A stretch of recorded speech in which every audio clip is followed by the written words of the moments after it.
Welcome to Lead Different, the podcast that redefines leadership and challenges the status quo. Hosted by Daniel Dominguez, founder and CEO of Why Not Leadership. This show is your compass to becoming a better leader through the power of self-awareness.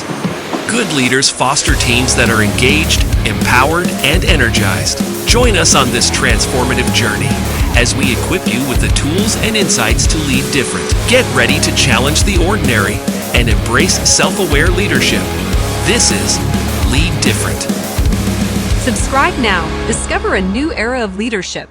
Lead different, because great leaders change the world.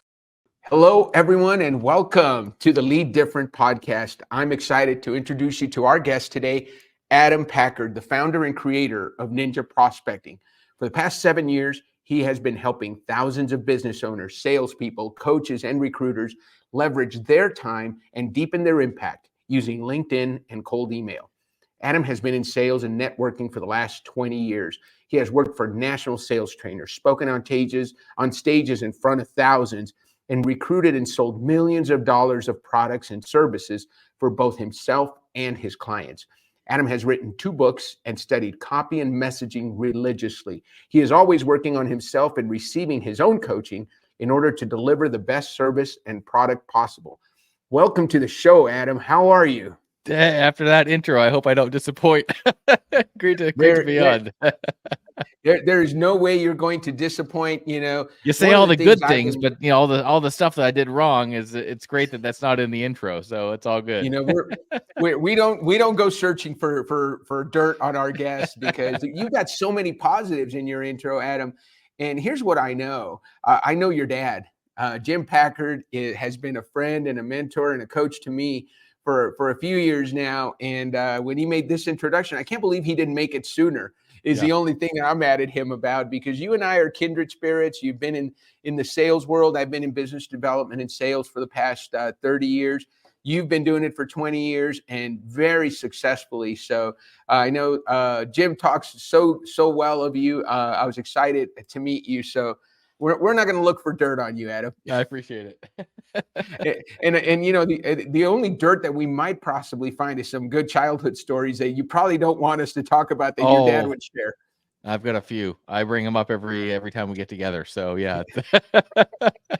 Those are fun. So Adam, first of all, I want to say this to our audience. I want you guys to remember Adam Packard, because Adam Packard is an up and comer. He is doing some amazing things. We were talking in the pre-show about, if you're not following Adam on LinkedIn, follow him. He's got some tremendously great insight that he shares and stuff that really resonates with our kind of people. Now, when I say our kind of people is why not leaders? I work with leaders, Adam, who say, why not?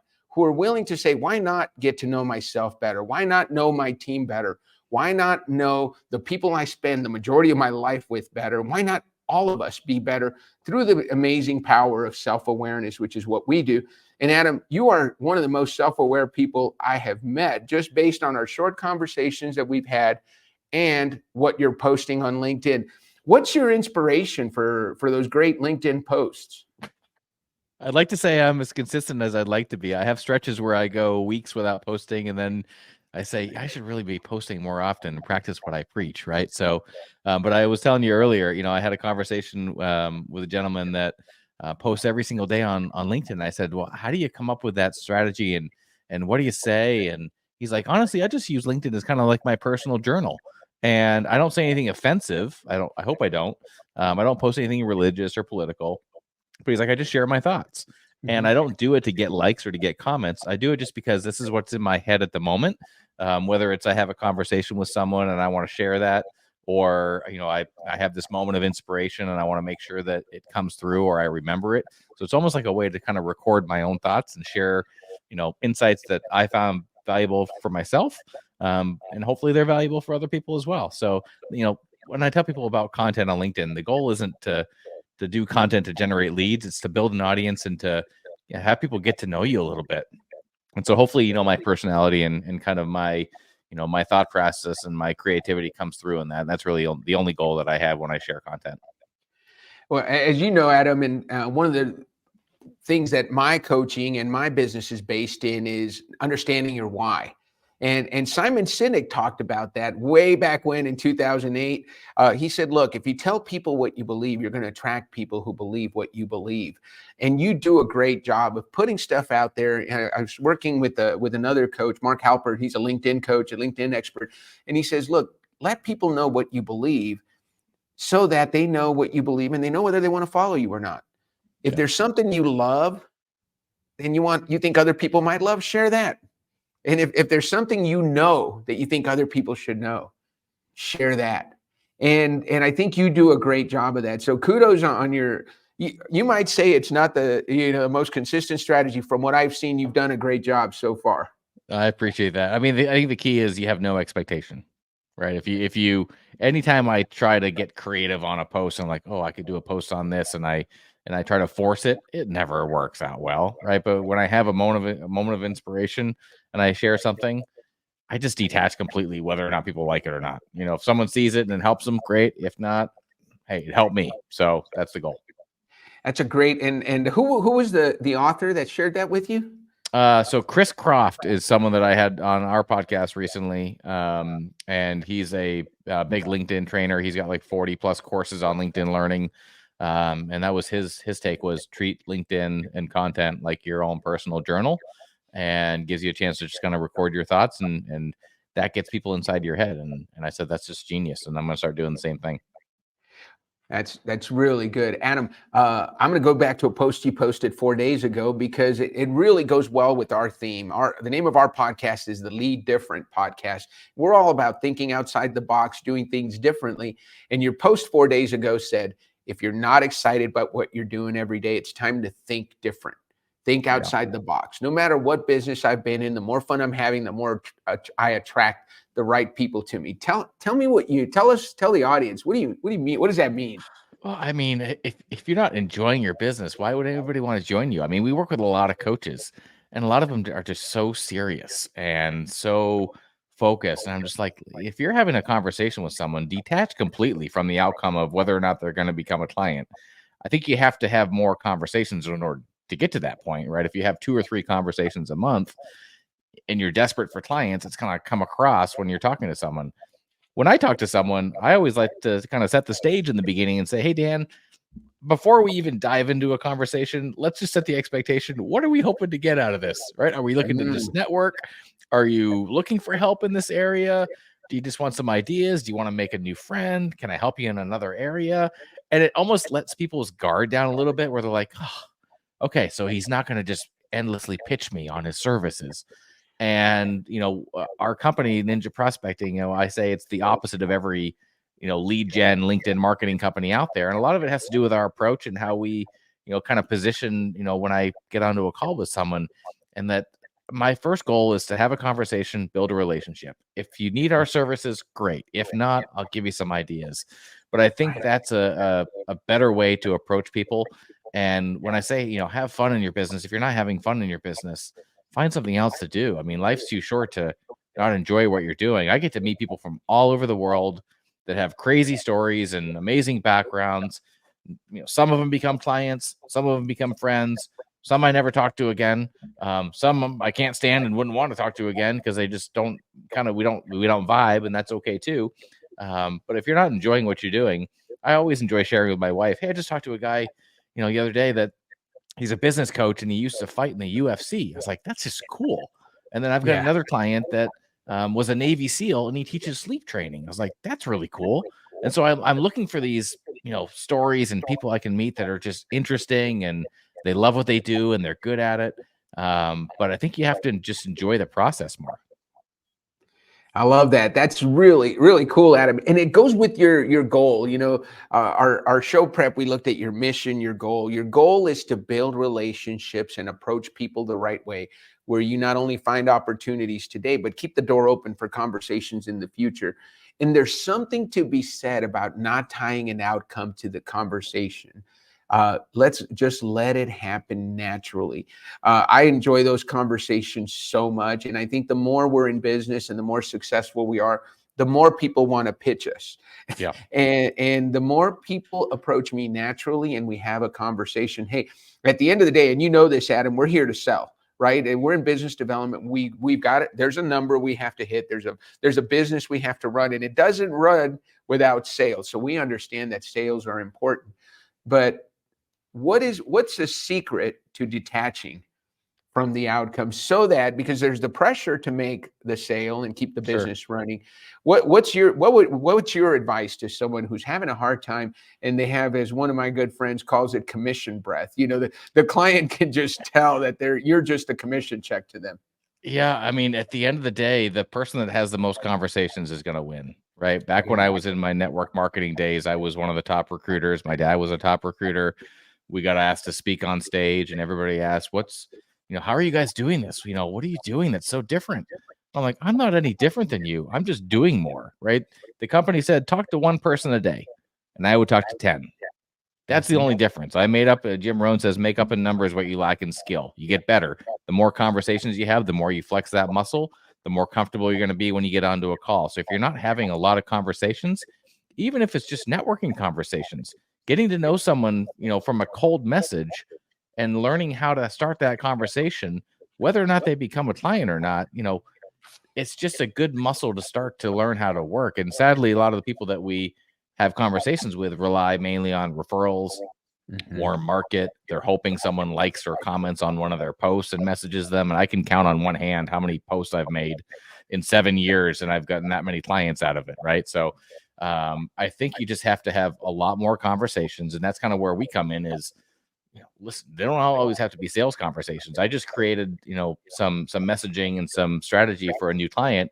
And I told them, based on what you gave me, I don't want you to sound like every other coach reaching out to business owners, because if you approach people this way, you're immediately going to cut off any future opportunity you might have with them. But if you approach them this way, adding value first and not trying to sell them and pitch them in a message, and that's what everybody does on LinkedIn these days, which makes what we do stand out even more. But when you approach people the right way, yeah, they might become a client down the road, but you immediately rise to the top of the conversation pile. Like if you get 10 messages a day from people, and the one message says, "Hey Dan, would love to learn more about your podcast and the work that you're doing. Tell me more." You'd be like, "Awesome, I'll tell you more about my work." Versus me saying, "Hey Dan, I can fill your calendar with 20 appointments tomorrow. I don't even know your business, and I can fill your calendar." It's just, there's so much garbage on LinkedIn these days. When you approach it the right way, you just generate more of those opportunities. So I think at the end of the day, it comes down to having a lot more conversations, being comfortable with being uncomfortable, reaching out to cold people. It's like going into a networking event, right? The goal of going into a networking event, an in-person networking event, because I used to be a member of BNI, and I have a friend that runs a business called Master Networks, which is an awesome networking group. The goal of most people when they go to a networking group is, I'm going to try to sell every member in here my services. That's the opposite of what you should be doing. It should be, "Hey, Dan, here's a little bit more about what I do. Who do you know that could use my services?" If Dan wants my services, great. If not, Dan knows thousands of people that he could connect me to. So I think you just have to be okay with having a lot more conversations, not having them all be sales conversations, and building a network of people that like and know and trust you. Man, that is gold right there. And really, a couple of things you said there that really strike home. And I don't know if you know Liz Wendling. She's got a short video on her profile. If you go to her LinkedIn, she talks about I, and how many of us are trying to start conversations with, "I would love to meet you. I have something that could help you. I." She says, look at your last 10 emails and count how many times you said "I," and change those to "you." And you did that expertly just now. Call someone and say, "Hey, Adam, I saw your podcast and I'd love to hear more about what you are doing." Make it about the other person. And that leads to the person understanding, hey, you care about them. It's not about you, because you can't help them until you know them. That's it. And it's so funny when I get a message back from someone saying, "What are your prices?" And I'm like, I'm not going to share my prices with you. I don't even know what your business is. I don't even know if we're in alignment, if my values align with yours, if our philosophies are the same. If you're just competing on price, I'm not for you. So that's just, it's an easy kind of deflection, but yeah, it's 100% true. Well, one thing you said that I want to make sure we highlight, I want to put this on a banner. This probably will be the headline for when we put your podcast out. The person who has the most conversations wins. And I love what you said. You 10x the minimum, right? So if they say have one conversation a day, you have 10. If they say have 10, have 100. Reps are so important. And I can tell just by talking to you, Adam, you've done this conversation thing for a while and you do it at a high level. You can tell when you're in front of someone who's a professional at what they do, because the conversation flows so easily. And we talked a little bit before the podcast, going over your results. Hey, do you mind if we go over your results real quick, Adam? Sure. How about it? So our listeners, a lot of our listeners are why coaches, people who are in the space, who understand the importance of understanding everybody's why. So every guest that we have on the Lead Different podcast, we give them the YOS discovery. And you had, so guys, I hold on to your seats, because our friend Adam has a really cool why operating system. His why is mastery.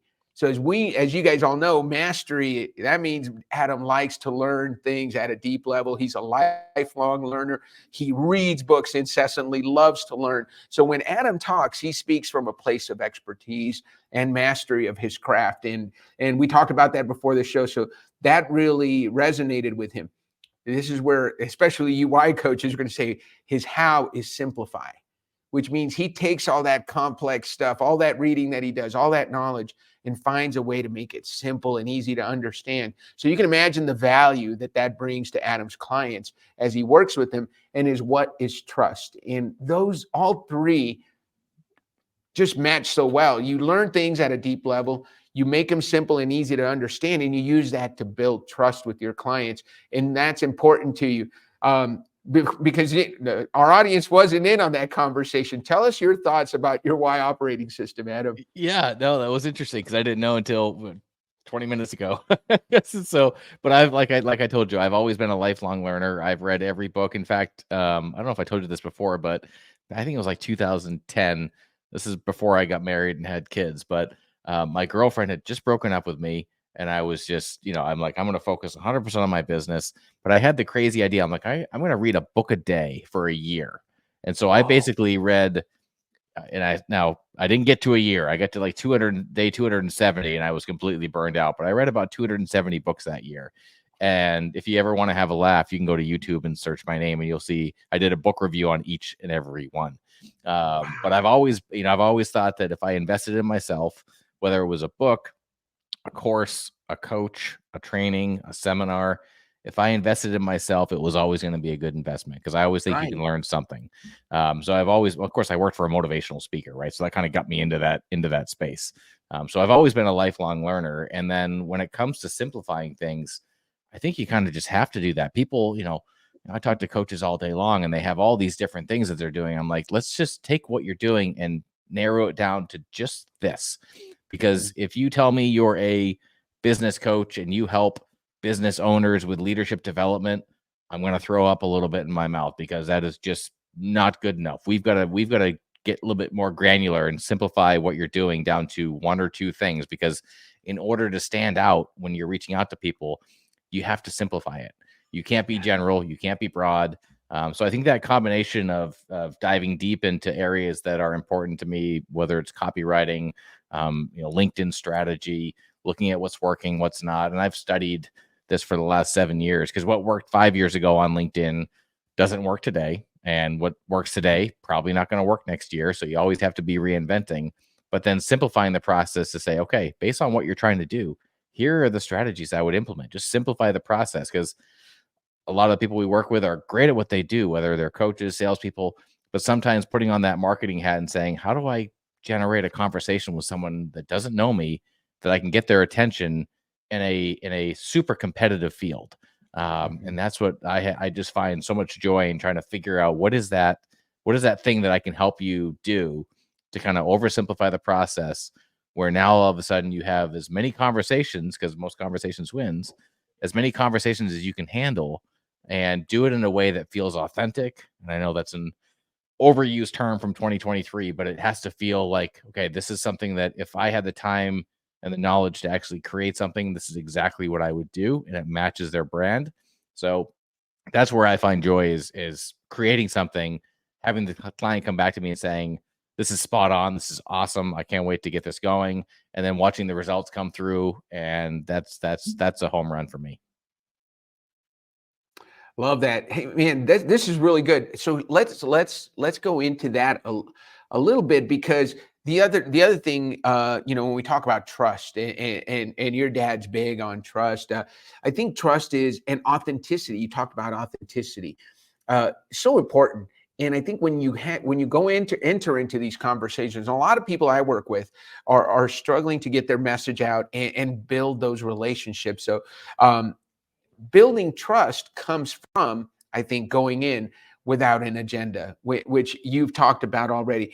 What's the key that you would say to building authentic relationships where people can build trust with you? Because you work with a lot of people. Yeah, it's different. Every time I have a call, of course, I have different types of calls, right? I have people that are looking to be on our podcast. I have people that are looking for ideas with LinkedIn. I have just networking conversations, and sometimes it's a mix of all of them. So I think kind of setting the stage at the beginning does a good job of just kind of letting their barrier down. I think once someone talks to me, because the key is cutting through the noise, right? If I can cut through the noise and get to a conversation, I've obviously done something to stand out, because when a guy that does lead gen reaches out to you and you get, 50 of those messages a week, if I'm able to cut through the noise to get to your calendar and we have a conversation, hopefully that shows you that I can help you do the same thing, because everybody's in super competitive fields. But when I have a first conversation with someone, I want them to like me. I want them to enjoy the conversation. I don't want them to feel like they're going to be hard sold. I want to add value. I want to give them some ideas. And I think just my personality and the way I just kind of let them just, tell me about your business. I want to hear, what's working, what's not. I'll share some ideas with you. If you want to know more about our process, happy to share it with you. It's no hard sell. I'm not going to pitch you and say, sign up today and you get X discount. That's not our approach. If it's a fit, great. If not, hey, we'll, stay in touch. And if and when you need me in the future, let me know. And I think when I kind of, start the calls that way, people immediately just kind of, keep your wallet in your pocket. I'm not going to ask you to buy, although you might want to. Let's just have a conversation here, see where it goes, and we'll take it from there. And I think that allows people to just kind of, be open. Of course, I do the typical rapport building, guy went to the same school as me, or, sure. I've, friend that lives in Dallas. Oh, I've got a good buddy that lives there. Just a little bit of that rapport building just to find out. And some people are more open to that. And some people are just like very strict and let's have an agenda and get through this. And those really aren't always my type of people. I want people that are fun, have a good personality, that love what they do, that are good at it. And those are the people I like to have those conversations with. And that's usually when the conversations flow really easily. I love that you said that, because one of the things you mentioned earlier, Adam, and this is so hard sometimes, especially when you're a solopreneur and you're just starting out, you want to take any business, but you stated very clearly, there are some people, you know what, maybe I don't want to work with them. And you're going to be very quick to say, you know what, we're probably not a fit, and say your goodbyes, but maybe you refer them to someone, or you say, hey, look, maybe we're just not a fit for each other. How hard is it to determine that? And then, you probably had a time when there was that pressure to take any business. How were you able to make the shift from, hey, I'll take any business because I'm trying to build my business, to, hey, now I can choose who I want to work with? And I think I tend to believe that you can do that at any time, but love to hear your thoughts on it. Yeah. Well, I mean, first of all, I'm a work in progress. I'm not perfect at this. And I have stretches where, things go dry and I'm like, I'll take anybody. And I realize that's never the right way to go.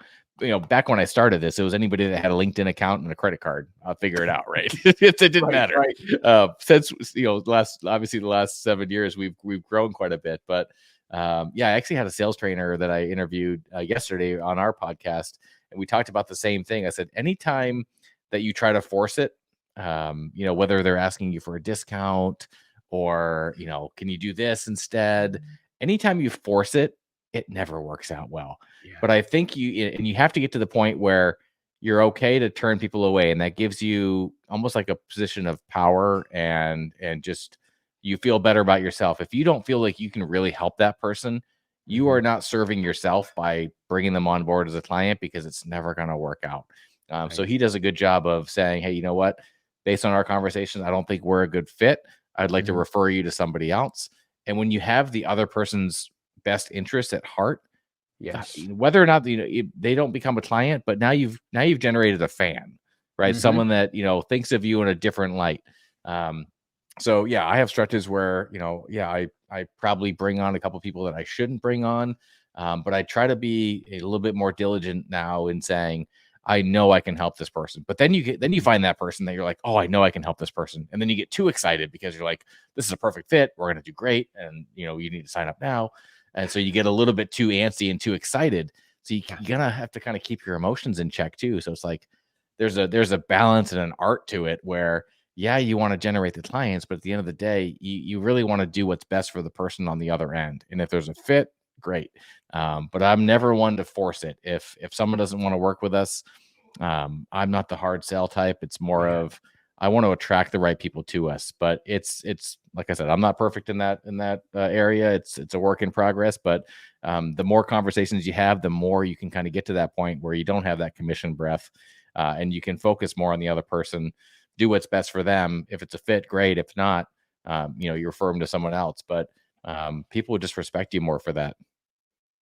I'm part of a community, Adam, called Selling from the Heart. Larry Levine wrote a great book called Selling from the Heart, and his community talks about exactly. I mean, you could be a recording of our mastermind conversation that we had this morning on that, and it really is. If you're here to help people, then if you can't help someone, you're not going to force it, because trying to force a square peg into a round hole, eventually, guess what? You're going to have that tough conversation where you got to give that client his money back and say, sorry, I can't help you. And then who wants to do that? Just because you talk them into working with you, right?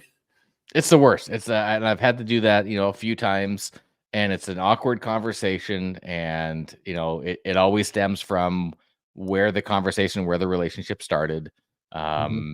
Whether it's over promising and under delivering, which is sadly prevalent in the lead gen and marketing world. So yeah, just being cognizant of that and understanding that, my only goal is to do what's best for this person. If the best thing to do for this person is to tell them we're not a fit, do that. If the best thing to say is you really need us, but it's up to you whether or not you want to engage, just being honest with people. And I think they'll appreciate that. That's really good. So let me ask you this one question. This I think is really important for a lead gen guy who helps people create demand. How do you help people stand out in this marketplace, in a crowded marketplace? How can you stand out? We could talk for an hour on that, Dan. It really depends. I mean, when I talk to a new person, first questions I usually ask are, tell me about the work you do, right? Most of our clients are in the coaching, consulting, speakers, trainers. That's kind of our world that we play in. And I know it's super competitive, but I believe everybody needs a coach. I think coaches, add a ton of value. Everybody should have at least one coach. I have multiple. I'm sure you do as well. But the first thing it starts with is tell me a little bit more about your offer, right? I want to hear, hopefully you're not charging $50 an hour. Hopefully you have some packages with some results. Hopefully you're bringing on clients right now. So tell me a little bit more about your offer and what makes it different.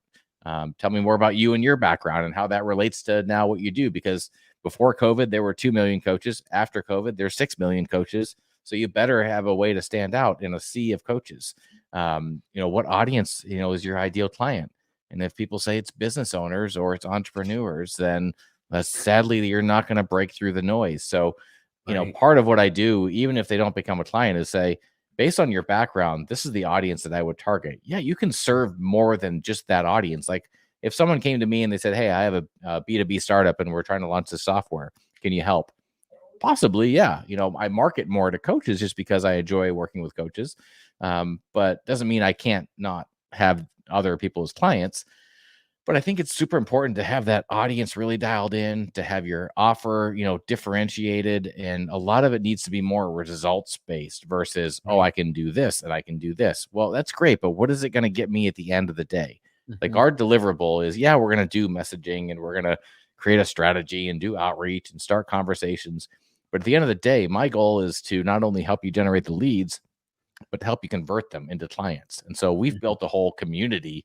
So I don't know of many lead gen companies that do the done for you stuff up front, but then have a community mastermind of other coaches, consultants, speakers, trainers that come together every single week. And we do sales training and coaching. We do mindset training and coaching. We do event marketing. We do content strategy. So it kind of gives them everything that they need for the business development piece, because you talk about, solopreneur, you can't do it all yourself. And, you might be very good at what you do, but there are other people that you can hire that can do these other things faster and better for you and get you better results. But a lot of people just aren't willing to make that investment. And so trying to find that group of people where they're very good at what they do, we kind of help them narrow down the offer and the audience and how to approach people. And then you talk about how to stand out and be different. It really depends on who you're targeting. If I'm targeting founders, business owners, C-suite, I can't approach you. Let's say you're a CEO of a 5,000 person company. I'm not going to reach out to you and say, hey, Dan, I can help your leadership team do X, Y, and Z. I've been a coach for the last 30 years. Here's my link. Let's book a strategy call. You're going to get crickets. They're not even going to respond. But if I reach out to you and say, hey, Dan, I work with a lot of CEOs of large companies. I'm putting together a book. And again, you can't be lying about this. Actually, it has to be true, right? So whether it's a book or an interview for content or articles that you share or a white paper or case studies, if I reach out to you and said, hey, Dan, I'm interviewing other CEOs like yourself to gain insights around how they're developing their teams for a new book I'm creating. Would you be open to chatting with me for 10 or 15 minutes and sharing some insights? I'd love to hear your take on how you do this with your team.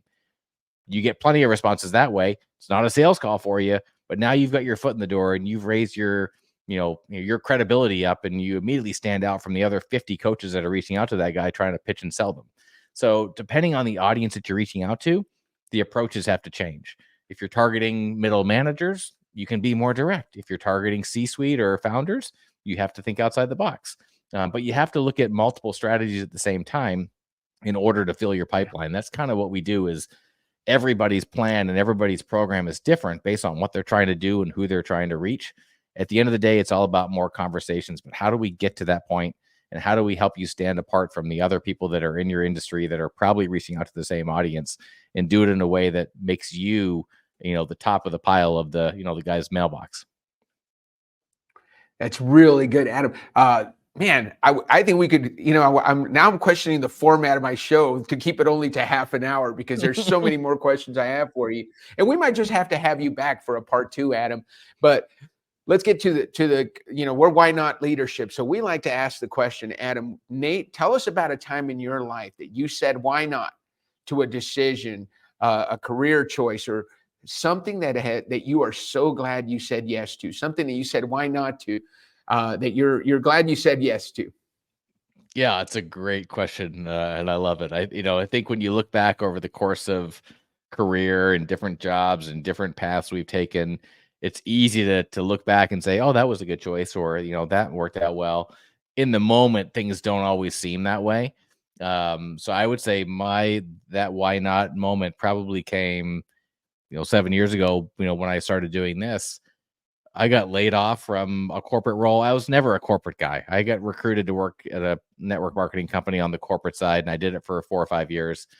And I got laid off out of the blue. I had no idea what I was going to do. I had my new son. We newly married, had just moved, and I got laid off. It was like the perfect storm. It was like everything happens all at the same time. And I had a friend reach out to me, and he said, hey, I know you're in between things right now. I can't pay you what you were making, at your corporate job, but you can come, help me with our new startup. And I need help generating some leads for this new business that we have. And I said, okay, well, I've been in networking and sales. I can figure this out. And that's kind of how I started the LinkedIn stuff. He was trying to sell advertising services online, like visual display stuff. And I basically Googled, how do I sell advertising? And realized the only, who's the audience? Who buys this? And I realized the only place I could find him was on LinkedIn. I'm like, well, I have a LinkedIn account. Hadn't logged in 10 years. So let me log in and see if I can do this. And I started to figure out what works and what doesn't. Of course, like I said, things have changed a lot over the last 7 years. But we got some good results. And then my wife was like, hey, you should do this for other people. You're good at this. And I'm like, why not?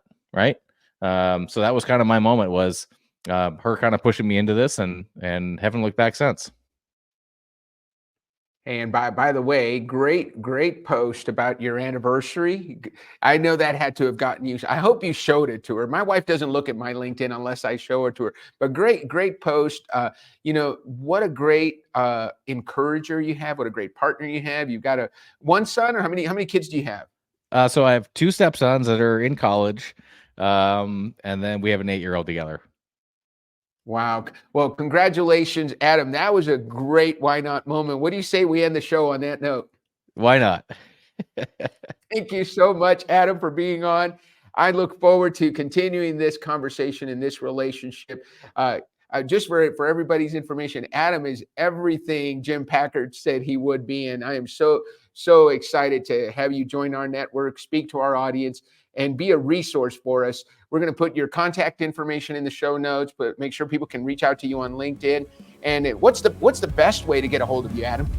Yeah, either just go to our website, ninjaprospecting.com, find me on LinkedIn, send me a message, say you heard me on a podcast and you want to connect. Would love to connect and meet you. But yeah, obviously I'm on LinkedIn 24/7, so it's probably the easiest way. Awesome, Adam. Well, have a great rest of your day, and thank you everyone for tuning in for the Lead Different podcast. Thanks, we'll see you all soon.